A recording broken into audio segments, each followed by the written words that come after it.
So I might shut the mic off until we get someone to actually commentate, because I am not a commentator. I am absolutely horrid at commentating, and I don't feel like giving you guys, ear cancer and whatnot. So, and I need to fix the camera. So, the mic will be off until commentators. So, sorry about that, guys.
What's the...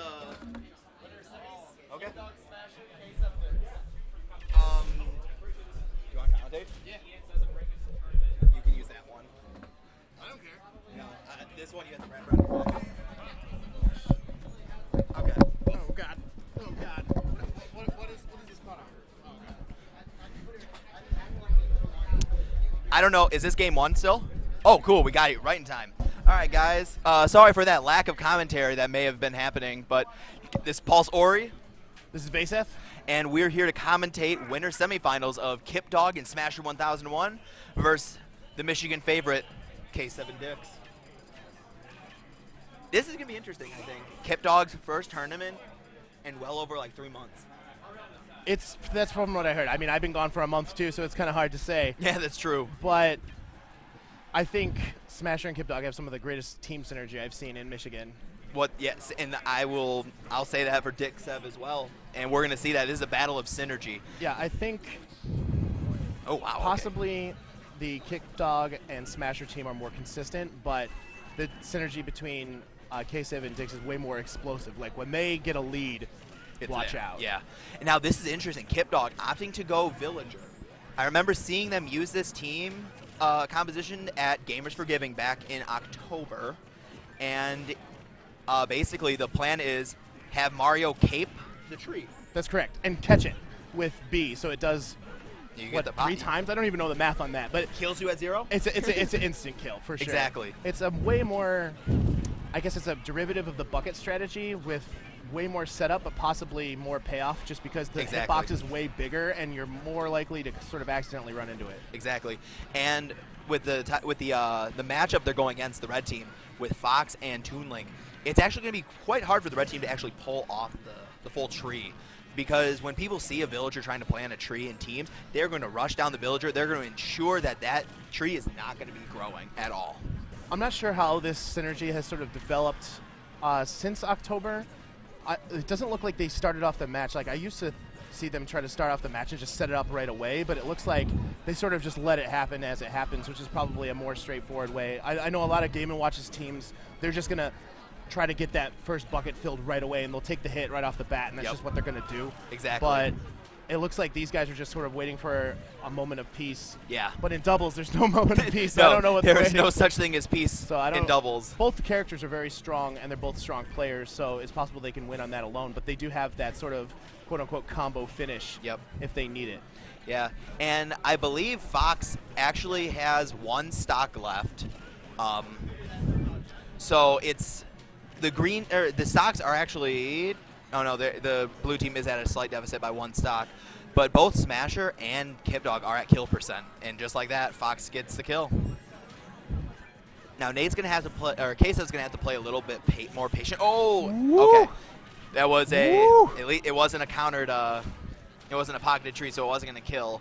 But it was a solid percent for the red team. Let me tell you, especially it's more apparent in singles, but Villager's axe is so tricky. You can use those side B explosions and the tree to sort of cloak how you're going to approach with it, and it is a kill move. It is certainly a kill move. It's like almost a hidden boss kill move because most people really don't see it coming. Yeah, it's true. It's nice down smash there. Villager is very underrated, and he has a lot of tools to definitely be considered in top contention. I agree. Now, blue team, Dix is doing a very good job of holding onto that second stock. He's only at 3%. And now Ksev is slowly but surely getting into that kill range for a Mario throw, even a Villager throw. It's amazing how these teams actually mirror each other. If you can look, it seems like Kidog and Dix are more like the stock guys. Yes. We're going to not die. We're going to just sort of tank it out. Yep. And the other guys are the more aggressive, technical players who are more willing to put themselves on the line for the team. Exactly. And right now, if we look at it, it's kind of hard to tell who's doing the better job because Dix is probably the better tank, but Ksev just eliminated right there and already stealing a stock, bringing them down. Yeah, but you know what? If they can manage to get rid of Smasher's stock, the percentile favor will go to the blue team. Right. Because Smasher, he's gonna, if he drops that stock before Kidog does, he's going to just instantly hit that share stock. No thoughts into it. He's just going to take it, and he's going to come back down, and he's going to even the playing field. And with Kidog, he's sitting at 68%. It's going to be a rough time, just like I said. Exactly. Now yes. the percent lead, it's still in red team's favor, but it's the difference here is Ksev is still taking a lot of damage. Yeah, he is. He's not eating. It's not almost unnecessary. He's just getting punished for attempting to approach. Oh, that was a really good attempt. I can still see that even though I've been gone for a month, that a lot of people's no. SD. I was just saying that I can't see that many people's offstage game has developed. So when I just spent a month in Japan, and it's just clear as day how crazy their offstage gimp game is. Yep. And I just don't see it here the same, so I'm kind of wondering why people aren't doing certain things. But, like, just right there, Kidog shows that he tries to go for an offstage gimp, not comfortable off the stage, and ends up with this SD. And as a tank, you cannot SD. No, you can't. Especially when that sad, self-destruct, it ends up literally costing the set. Yep, and or there the it match. is. That's what you want in this strategy. You Exactly. want the tank to live, and you want him to get the last thing. You want your tank pointing the wand to the crowd. All right. There we go. And so game one goes to Ksev and Dix. Now I'm thinking about counter picks. Going into the ban phase, I feel as if Castle Siege Delfino. I was definitely going to say Delfino is going to be a banned stage.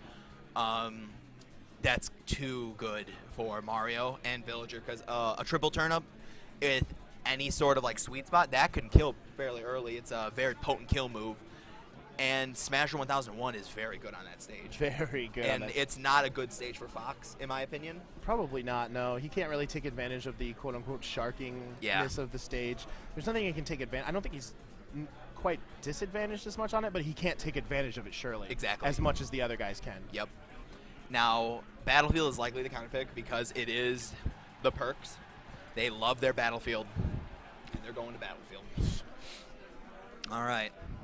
Now, I think you're playing against those guys, you ban Battlefield. Exactly. Or Lilat. They love both those. You have to ban Lilat just You because. have to ban triangle platforms against them. Yeah. All right. Now, I think we're going to see a very similar start to how game one was. So we're going to see maybe red team pull out ahead, and then blue team is going to try and capitalize on the overcommitments of the red team.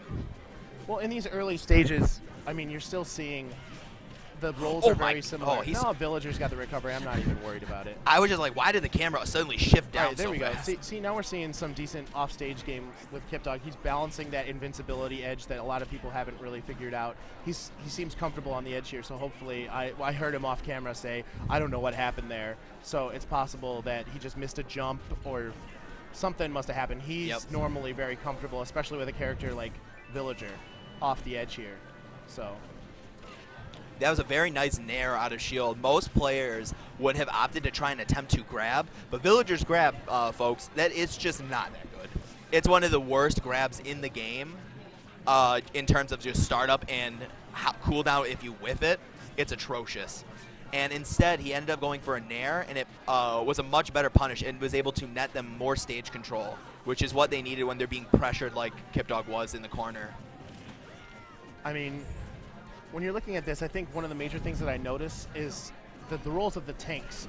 Dix likes to stay in the center, bounce back and forth, be support, keep Kidog out, but Kidog seems to be comfortable on the edge here. And exactly. That's where he spent most of his time. Yeah. So that's probably the difference, the interaction that Dix gives the team. Yep. Even and that's a nice rogue F smash kill. Even if Ksev is getting hit more, like, his partner is more available. Like, Kidog has not left the left side of the screen the entire game. Yeah, it's almost broken down into 2 1v1s, and that's not how you really want to do it. And that's not what you want. That's not how teams should be functioning. 2 1v1s is not the way to go. But it looks like it's paying them off. Like, look, there's the percent differential right there, and the stocks are even.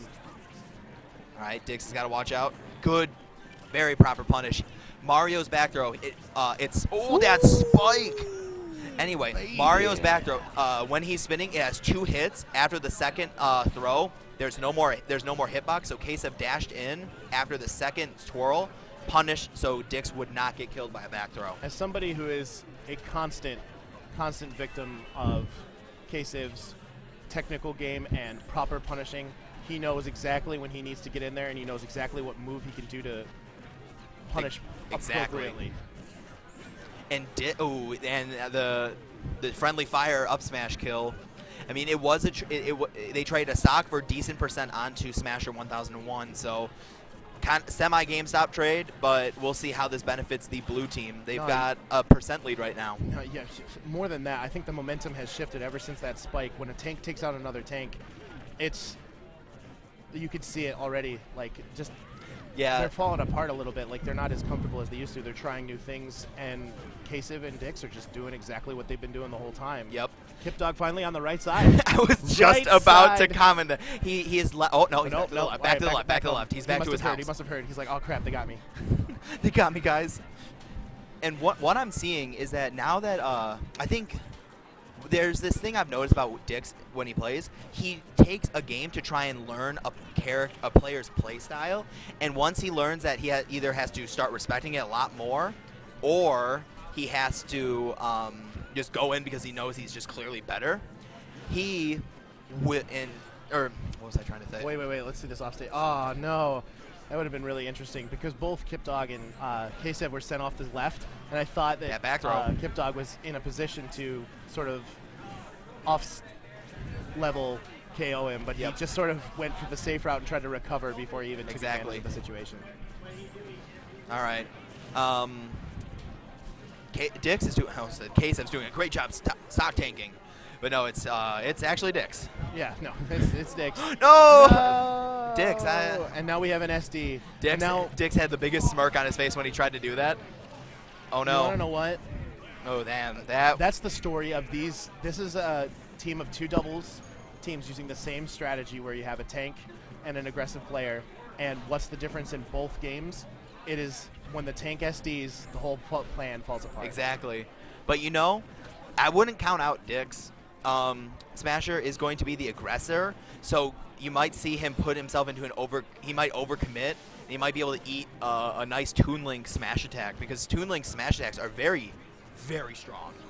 Remember when I was talking earlier about the difference that they have the same strategy, but Ksev is more, the team of Ksev and Dix is more explosive? Yep. No, I just mean Dix is way more explosive, and you can take that innuendo any way you want. Exactly. He has come back on 2v1s multiple times, and it is a huge reason why these guys are constantly in the top 8s in the final. Nice F smash. Getting that double hit. Baby. Oh, we're going to need an F smash. Oh, my gosh. Oh. All right. This is completely doable. We got that vectoring. He watched that video on how to vector. Oh, that F smash. God. And exactly as I said. Why did I just say? The profit right there. That's all I'm saying. Yo, do we play Smasher? Okay.